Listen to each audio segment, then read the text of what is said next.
बिस्मिल्लाहिर्रहमानिर्रहीम।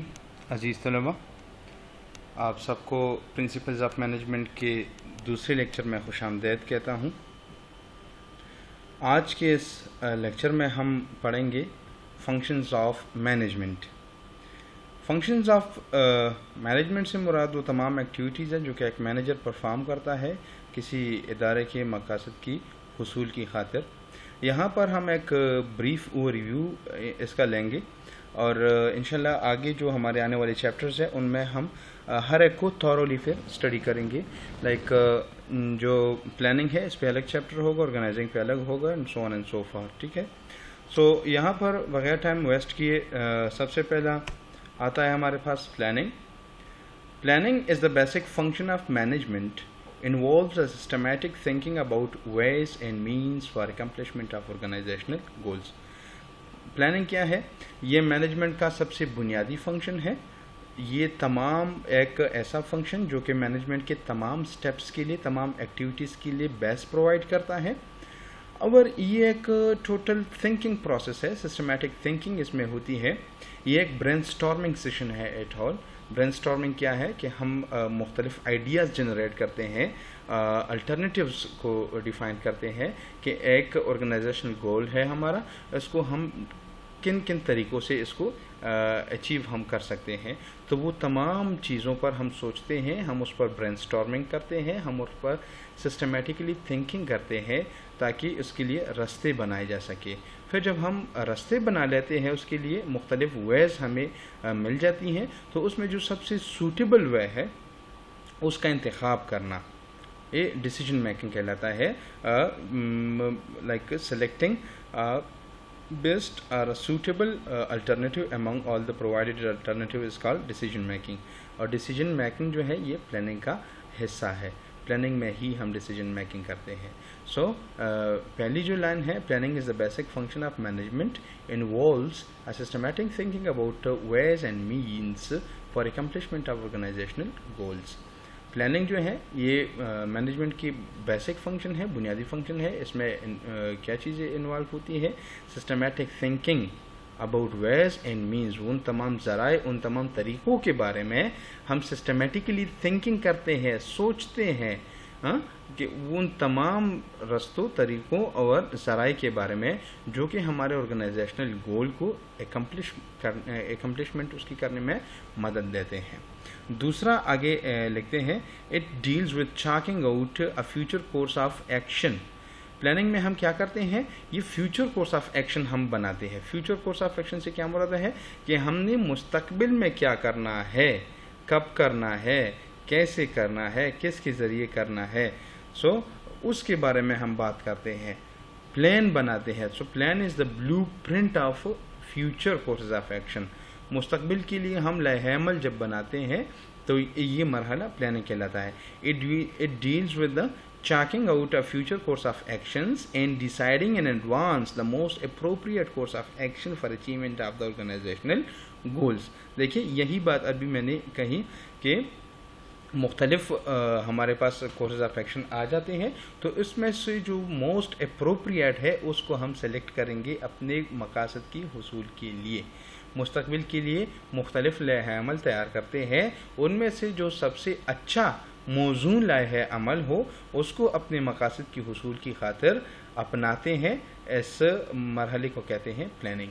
कूंट्स क्या कहते हैं? हैरोल्ड कूंट्स कहता है, planning is deciding in advance. Planning क्या है? पहले से, कोई काम करने से पहले उसके लिए डिसीजन लेना, फैसला लेना। व्हाट टू डू, कि क्या करना है, व्हेन टू डू, कब करना है, हाउ टू डू, और कैसे करना है। आगे लिखता है, it bridges the gap from where we are and where we want to be. Planning का जो मरहला है ये हमारे हाल और मुस्तकबिल के दरमियान एक पुल का काम करता है, हमारे मुस्तकबिल और हाल को मिलाता है। Where we are and where we want to be, हम कहाँ पर स्टैंड करते हैं। हमारे ऑर्गेनाइजेशन का सेल्स जो है ये टोटल मार्केट का 40% है, हम इसको ले जाना चाहते हैं 60% पर। तो ये जो 40% है, it is where we stand, it is where we are, ये हमारा हाल है और हम कहाँ पर ले जाना चाहते हैं, 60% पर हम इसको ले जाना चाहते हैं। So this is where we want to be. अब इस गैप को, ये जो 20% इन दोनों पॉइंट्स के दरमियान गैप है, ये बेसिकली ब्रिज होता है। इसके लिए हम लाएअमल बनाते हैं प्लानिंग के ज़रिए।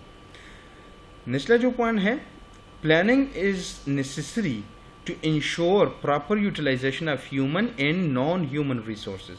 प्लानिंग ज़रूरी है कि हम इंसानी और गैर इंसानी, मतलब जो इंसान हमारे इदारे में ह्यूमन रिसोर्सेज है, इंसान है, पर्सनल है, लोग काम करते हैं, और उनके अलावा जितनी भी कैश है, इक्विपमेंट्स है, फर्नीचर्स है, हमारी प्लांट एंड मशीनरी है, जो भी है, जो नॉन ह्यूमन रिसोर्सेज है, इनकी प्रॉपर यूटिलाइजेशन के लिए हम प्लानिंग करते हैं। It is all pervasive. Pervasive हमने पिछले लेक्चर में भी हमने इस पर बात की थी।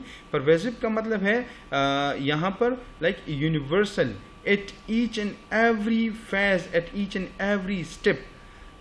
ये एक अनवेलकम्ड चेंज है जो हर जगह पर इनकर होती है। हमने प्लानिंग को हर each and every managerial level, each and every step, each and every activity पे अप्लाई करना है। It is an intellectual activity. ये एक इंटेलेक्चुअल एक्टिविटी है, जहनी तौर पर हम इसको करते हैं, सोचते हैं, जिस तरह मैंने पहले अर्ज़ किया कि this is a brainstorming session. So यहाँ पर लिखा गया है it is an intellectual activity. It also helps avoiding confusion, uncertainties, risk, wastage etcetera. देखिए, जब हम प्लानिंग करते हैं तो there will be no confusion, there will be no ambiguity, there will be no uncertainty, there will be no risk, and there will be less wastage of resources। Planning के ज़रिए हम इन तमाम प्रॉब्लम्स को overcome कर सकते हैं through proper utilization of resources.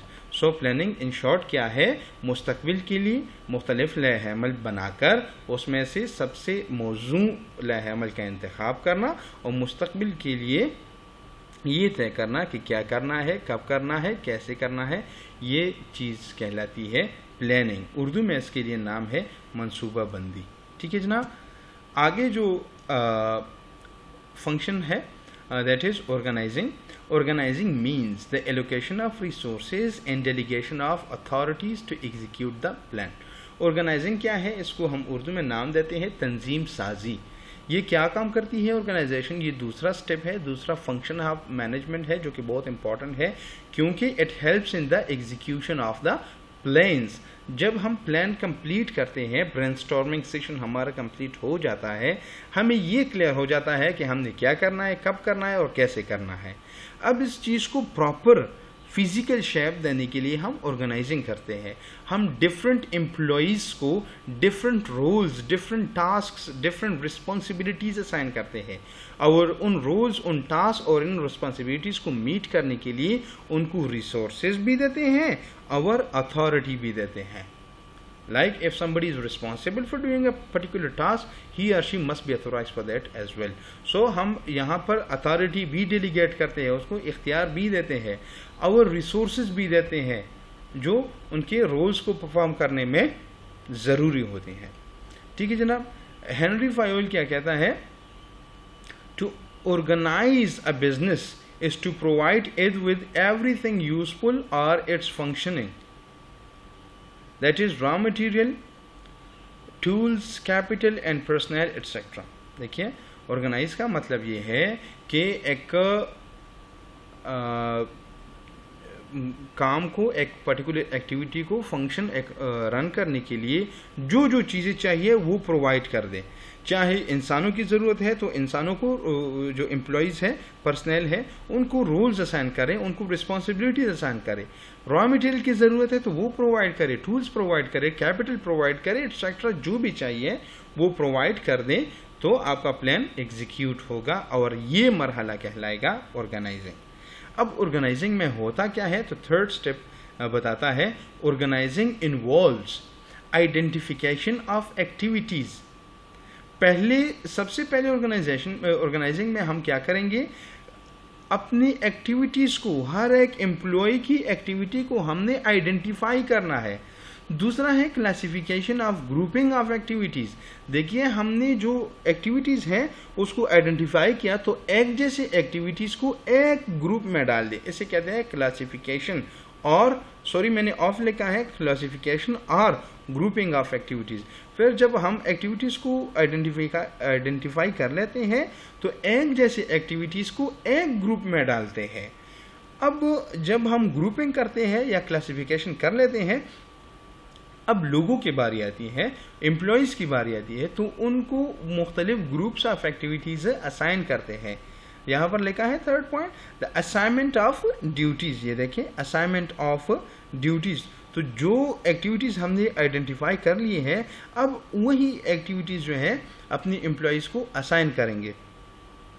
जब आप किसी को रिस्पॉन्सिबिलिटी देते हैं तो ये ज़रूरी है कि उनको अथॉरिटी भी हम डेलीगेट करेंगे। तो नेक्स्ट है delegation of authority and creation of responsibility. लोगों को रिस्पॉन्सिबल बनाओ एक पर्टिकुलर टास्क परफॉर्म करने के लिए, और ज़रूरी अथॉरिटी भी उनको डेलीगेट करो। और लास्ट वन है coordinating authority and responsibility relationship. जो आपने अथॉरिटी असाइन की है, डेलीगेट की है, और जो आपने रिस्पॉन्सिबिलिटी असाइन की है किसी एम्प्लॉय को, उनको कोऑर्डिनेट करो। So this whole process is called organizing. आप देखें जिस तरह पिक्टोरियल रिप्रेजेंटेशन में दिया गया है, मुख्तलिफ लोगों को मुख्तलिफ टास्क दिए गए हैं, टाइम के हवाले से, दिनों के हवाले से और एक्टिविटीज़ के हवाले से, तो हर बंदा मुख्तलिफ टास्क परफॉर्म कर रहा है। सो ऑर्गेनाइजिंग मीन्स द एलोकेशन या assigning task, allocating resources and delegating authorities to execute the plan. Understand? Next आता है staffing। उर्दू में staffing के लिए मैं नाम यूज करूंगा अमलाकारी का। Woods and Donald कहता है managerial function of staffing involves manning the organization। Manning the organization का मतलब क्या है कि आपके इदारे में लोगों की ज़रूरत है तो लोग प्रोवाइड करें, उसके लिए पर्सनल हायर करें, इसे कहते हैं manning. Manning the organization structure through proper and effective selection, appraisal and development of personnel to fill the roles design on the structure. Okay, so Koontz and Donald कहता है कि स्टाफिंग से मुराद किसी इदारे को मेनली इक्विप करना, मतलब उसके लिए पर्सनल प्रोवाइड करना। अगर किसी काम करने के लिए लोग दरकार है, एम्प्लॉयज़ दरकार है, तो वहाँ पर एम्प्लॉयज़ इंडक्ट करना। अगर एम्प्लॉयज़ है लेकिन उनके पास प्रॉपर ट्रेनिंग नहीं है, प्रॉपर एजुकेशन नहीं है, तो उनको एजुकेट करो, ट्रेनिंग एंड डेवलपमेंट करो उनकी। अगर ट्रेंड भी है, डेवलप भी है और स्टाफ भी है लेकिन वो मोटिवेटेड नहीं है, तो मुख्तलिफ तरीक़ों से इंसेंटिव्स और बोनसेस ऑफ़र करके उनकी मोरल को हाई करे काम करने के लिए, so that the organize plan will be executed. Staffing क्या काम करती है? स्टाफिंग से मुराद अमलाकारी है। इदारे में लोगों की ज़रूरत है तो लोग प्रोवाइड करें, लोग हैं लेकिन ट्रेनिंग की ज़रूरत है तो ट्रेनिंग प्रोवाइड करें, लोग भी हैं, ट्रेनिंग भी है, उनको प्रमोशन चाहिए तो उनको प्रमोशन दे दें। स्टाफिंग का काम रिक्रूटमेंट से लेकर रिटायरमेंट तक स्टाफ के साथ जितनी भी एक्टिविटीज़ है उनके साथ मुंसलिक है। अब आगे लिखता है staffing includes man power planning. Man power planning का मतलब है कि ह्यूमन रिसोर्स जो है उनके बारे में प्लान करो, कितनी हमारे पास कमी है, कितनी होनी चाहिए, कैसे होनी चाहिए। So estimating man power in terms of searching, choose the person and give the right place. लोगों को पहले अपनी डिफिशिएंसी को फाइंड आउट करो, कितने लोग चाहिए हमारे ऑर्गेनाइजेशन के लिए, फिर जो मौजूद लोग हैं उनके लिए सर्च करो। अगर आपको मिल जाए तो बहुत सारे लोग होंगे तो उनमें से सबसे जो मौजूद है वो चूज़ करें आप। जब आप चूज़ करेंगे तो उनको राइट प्लेस पर प्लेसमेंट उनकी कर दे अपने ऑर्गेनाइजेशन में। अच्छा, स्टाफिंग और क्या है इसमें? Recruitment, selection and placement. Recruitment का मतलब क्या है? रिक्रूटमेंट का मतलब है when potential candidates are attracted toward the organization। आप अखबार में ऐड देते हैं कि मेरे इदारे में सेल्स पर्सन्स दरकार है, तो जो बंदे फ़लाँ क्वालिफिकेशन पे पूरे उतरते हैं वो अप्लाई कर सकते हैं। So this process is recruitment. आप पोटेंशियल कैंडिडेट्स को अट्रैक्ट करते हैं अपने इदारे की तरफ। जब रिक्रूटमेंट कंप्लीट हो जाती है उसके बाद हम करेंगे सिलेक्शन। रिक्रूटमेंट के बारे में बताता चलूँ कि this is a positive process because people are motivated, they are attracted towards the organization, and selection is a negative process because you shortlist some of the suited candidates from the recruited and reject the rest। हम recruitment में बहुत सारे लोगों को attract करते हैं, उनको motivate करते हैं अपने इदारे की तरफ, और सिलेक्शन में जो लोग हमें चाहिए उनको सिलेक्ट करते हैं, बाकियों को रिजेक्ट करते हैं। So in that case we say that recruitment is a positive process while selection is a negative process। जब हम सिलेक्शन कर लेते हैं उसके बाद बारी आती है प्लेसमेंट की। आपने एम्प्लॉयज़ को सिलेक्ट किया, अब इनको जहाँ पर जिस डिपार्टमेंट में, ऑर्गेनाइजेशन के जिस डिपार्टमेंट में ज़रूरत है तो वहाँ पर उनकी प्लेसमेंट करते हैं। जब प्लेसमेंट एम्प्लॉयज़ की हो जाती है उसके बाद हम आते हैं ट्रेनिंग एंड डेवलपमेंट पे। अब ज़रूरी नहीं है कि आपने जो सूटेड कैंडिडेट को प्लेस किया है अपने इदारे में वो ट्रेंड भी होगा। उनको हम ऑन द जॉब और ऑफ द जॉब ट्रेनिंग देते हैं, उनको हम इस एबल बनाते हैं, इस काबिल बनाते हैं कि वो हमारे इदारे में काम करता है। ऑन द जॉब ट्रेनिंग से क्या मुराद है? ऑन द जॉब ट्रेनिंग उसे कहते हैं कि एक एम्प्लॉय अपनी ड्यूटी के दौरान उसको गाइडेंस और ट्रेनिंग मिलती रहती है। ऑफ द जॉब ट्रेनिंग से मुराद कि उसको अपने काम से, अपनी ड्यूटी से सेपरेट करके उसको ट्रेनिंग देकर वापस अपनी जॉब पर ले आया जाता है। ठीक है जी, ट्रेनिंग एंड डेवलपमेंट हो गया। उसके बाद है remuneration. Staffing also deals with the remuneration of the employees. कि देखिए जो मॉनेटरी डिमांड है ये सारे इंसानों की होती है, तो अगर आपने किसी बंदे से काम लेना है तो उसको रेमुनरेशन ऑफर करके उससे काम लेना होगा। ठीक है, so remuneration plays a vital role in the motivational level of the employees. So remuneration हम कैसे फिक्स करेंगे, किन बुनियादों पर फिक्स करेंगे, और मतलब कैसी होनी चाहिए? ऐसी इतनी अमाउंट रेमुनरेशन की होनी चाहिए जो कि आप कोई की एम्प्लॉयज़ को काम करने पर आमादा करे। इसके बारे में एक सेइंग है कि treat your employees and remunerate your employees in such a manner that they will not use your computer to search other job. अपने एम्प्लॉयज़ की रेमुनरेशन लेवल को उस लेवल पर रखो, रेमुनरेशन को उस लेवल पर रखो कि वो आपके कंप्यूटर को दूसरों के जॉब्स को फाइंड आउट करने के लिए इस्तेमाल न करे। ठीक है जी, आगे हैं परफॉर्मेंस अप्रेजल। तो जब आपके एम्प्लॉयज़ काम करते हैं एनुअली, सेमी एनुअली या क्वार्टरली उनकी परफॉर्मेंस का जायज़ा लिया जाता है, उनको जांचा जाता है, परखा जाता है, ताकि हमें पता चले कि कौन सा एम्प्लॉय हमें कितनी आउटकम दे रहा है। So all these activities are included in staffing. आगे है promotion and transfer. With the passage of time और परफॉर्मेंस बेस्ड उनकी प्रमोशन होती है एम्प्लॉयज़ की, और ट्रांसफ़र भी from one post to another, from one station to another होती है। So all of these included are involved are included in all of these activities are included in staffing. ठीक है जी, staffing deal with all of these steps. आगे है directing.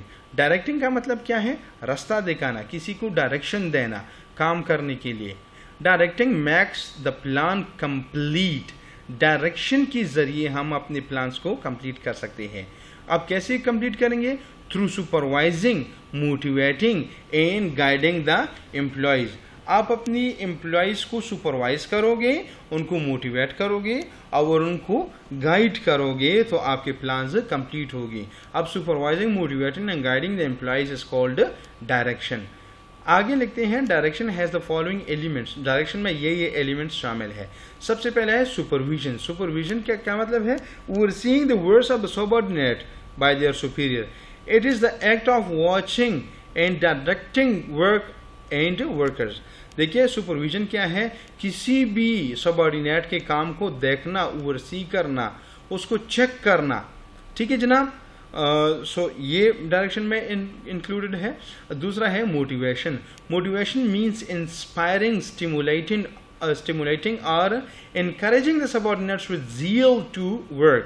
देखिए जनाब, motivation में हम क्या करते हैं, अपनी एम्प्लॉयज़ को इंस्पायर करते हैं ताकि वो काम करें, उनको स्टिमुलेट करते हैं काम करने में, उनको इनकरेज करते हैं हम काम करने के लिए विद ज़ील, जज्बे के साथ, ताकि वो काम करें जज्बे के साथ।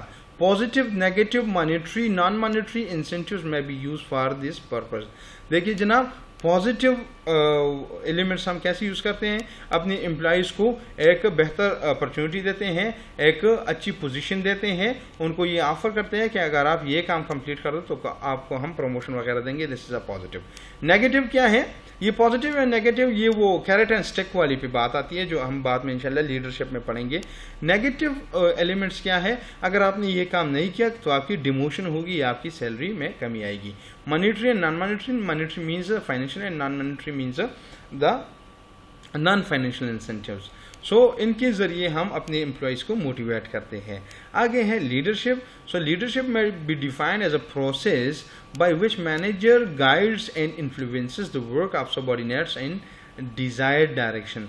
देखिए जनाब, लीडरशिप क्या है, लीडरशिप एक ऐसा प्रोसेस है जिसमें मैनेजर जो है वो दूसरों के काम को इन्फ्लुएंस करता है या गाइड करता है उस तरीके से जिस तरह वो चाहता है, अपनी डिज़ायर्ड डायरेक्शन में लाने के लिए लोगों के काम को गाइड करता है और इन्फ्लुएंस करता है। So manager sometime performs the role of leader also. अच्छा, last one, that is communication. Communication is the process of passing information, experience and opinion etcetera from one person to another. It is a bridge of understanding. Communication क्या है, लोगों के साथ ideas share करना, information share करना, experience share करना, opinions share करना, ठीक है, ताकि लोगों की अंडरस्टैंडिंग लेवल जो है, आपके इदारे की एम्प्लॉयज़ की अंडरस्टैंडिंग लेवल जो है ये बिल्ड हो जाए। So all these are called directing. Next है कंट्रोलिंग। कंट्रोल के लिए उर्दू में भी हम वर्ड कंट्रोल इस्तेमाल करते हैं।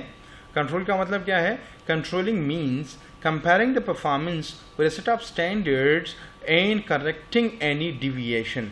देखिए, आपके इदारे में प्रोसेसेस कैरीड ऑन है, तो आप उन प्रोसेसेस को अपने जो स्टैंडर्ड्स आपने सेट किए हैं उनके साथ कंपेयर करना, और कहीं पे अगर वो परफॉर्मेंस आपकी स्टैंडर्ड परफॉर्मेंस के साथ अलाइन नहीं है, डिविएशन है कहीं पे, तो उसको करेक्ट करना। This is known as controlling. आप चाहते हैं कि डेली आपके इदारे में 20 यूनिट्स प्रोड्यूस हों और उसकी क्वालिटी आपने डिफाइन की होगी कि ऐसी इसकी क्वालिटी हो, ठीक है जी। तो आप अपने एम्प्लॉयज़ के प्रोसेस को देखते हैं, ओवरसी करते हैं, और आप देखते हैं कि क्या इन्होंने 20 यूनिट्स प्रोड्यूस किए कि नहीं। हाँ, अगर किए हैं फिर आप उसकी क्वालिटी को देखते हैं कि जो क्वालिटी मैंने सेट की है क्या क्वालिटी वही है कि नहीं। अगर ये दोनों बातें ठीक है तो लेट द प्रोसेस गो, और अगर इन दोनों में से कहीं भी कोई प्रॉब्लम है तो उस प्रॉब्लम को फाइंड आउट करके उसको रेक्टिफाई करते हैं, उसको करेक्ट करते हैं। This process is known as controlling. दूसरा पॉइंट क्या है, in the controlling step the performance of the employees is continuously overseen. Controlling में क्या करते हैं, हम अपने एम्प्लॉयज़ की परफॉर्मेंस को कंटिन्यूस बेसिस पर उसको ओवरसी करते हैं, उसको देखते हैं, चेक करते हैं, एग्जामिन करते हैं। If any changes are contradiction with the plan performance is sensed, अगर हमारा मैनेजर कोई भी कंट्राडिक्शन या कोई चेंजेस जो हमने प्लान परफॉर्मेंस में बताई हो और एक्चुअल परफॉर्मेंस में वो नहीं है, ऐसी कोई चेंजेस महसूस करे हमारा manager, the manager will take corrective actions in order to maintain the status quo. Manager क्या करेगा, वो करेक्टिव एक्शंस लेगा in order to maintain the status quo. जिस तरह उन्होंने सेट किया है वैसे ही प्रोग्राम को चलाने के लिए करेक्टिव एक्शंस वो लेगा। According to Koontz and Donnell, the controlling is the measurement and correction of performance activities of subordinates in order to make sure that the enterprise objectives and plans desired to obtain them is being accomplished। कूंट्स और Donald कहता है कि controlling क्या है, ये measurement process है और ये करेक्शन प्रोसेस है in order to make it sure that the desired plans are being accomplished. अपनी डिजायर्ड प्लान्स को पूरा करने के लिए अपने सबऑर्डिनेट्स की एक्टिविटीज़, उनकी परफॉर्मेंस को मेजर करना और करेक्ट करना। अच्छा, लास्ट पॉइंट है controlling follows the following steps. Controlling में ये स्टेप्स होती है उमूमन। पहला है एस्टेब्लिशमेंट ऑफ स्टैंडर्ड परफॉर्मेंस। सबसे पहला आपने अपने लिए स्टैंडर्ड परफॉर्मेंस, एक सेट ऑफ स्टैंडर्ड्स जो है एस्टेब्लिशमेंट, उसकी एस्टेब्लिशमेंट करनी होगी कि हम अपनी परफॉर्मेंस को कैसे चाहते हैं, कैसे हमारा आउटकम होना चाहिए। So this is known as standard performance. उसके बाद आप मेजरमेंट ऑफ एक्चुअल परफॉर्मेंस करते हैं। वो एक्टिविटीज़ जो आपके सबऑर्डिनेट्स आपकी एम्प्लॉयज़ परफॉर्म करती है उनको मेजर करें। उनको मेजर करने के बाद उनको कंपेयर करें, comparison of the actual performance with the standard and finding out deviations if any. अपने एम्प्लॉयज़ के एक्चुअल परफॉर्मेंस को अपने सेट की हुई स्टैंडर्ड परफॉर्मेंस के साथ कंपेयर करना, और अगर कोई डिविएशन है, कहीं पे कोई चेंजेस वाक़या हुई है, उनको फाइंड आउट करना। अगर वाकई पर चेंजेस है तो उनको करेक्ट करना, उनके लिए करेक्टिव एक्शंस लेना, इसे कहते हैं कंट्रोलिंग। अच्छा, लास्ट जो हमारा आज के लेक्चर का पॉइंट है that is coordinating. So coordinating is the unification, integration, synchronization of the efforts of group members so as to provide unity of action in the pursuit of common goals. It is a hidden force which binds all the other functions of the management. देखिए जनाब, बहुत एक अजीब सी definition आपको नज़र आ रही होगी, लेकिन कोऑर्डिनेशन का मतलब ये है कि लोगों के काम को इंटीग्रेट करना, उनको सिंक्रोनाइज करना, मतलब लिंक करना एक दूसरे के साथ, in order to make them unify. एक जैसे आउटकम, एक जैसे गोल को अचीव करने के लिए लोगों के काम को इंटीग्रेट करना, लिंक करना, ये है कोऑर्डिनेटिंग। ठीक है जी, लोगों के काम को, लोगों के आउटकम को, लोगों के परफॉर्मेंस को एक दूसरे के साथ लिंक करना, कोऑर्डिनेट करना। ठीक है जी, according to Mooney and Reiley, coordination is orderly arrangement of groups efforts, of group efforts to provide unity of actions in the pursuit of common goals. Common goal को accomplish करने के लिए जब हम लोगों की काम को एक डायरेक्शन में ले आते हैं, उस ऑर्डर और उस अरेंजमेंट को हम कहते हैं कोऑर्डिनेशन। कोऑर्डिनेशन का मतलब क्या है? लोगों की एक्टिविटीज़ को एक डायरेक्शन में ले आना, उनको अरेंज करना ताकि जो कॉमन गोल है वो अचीव हो सके।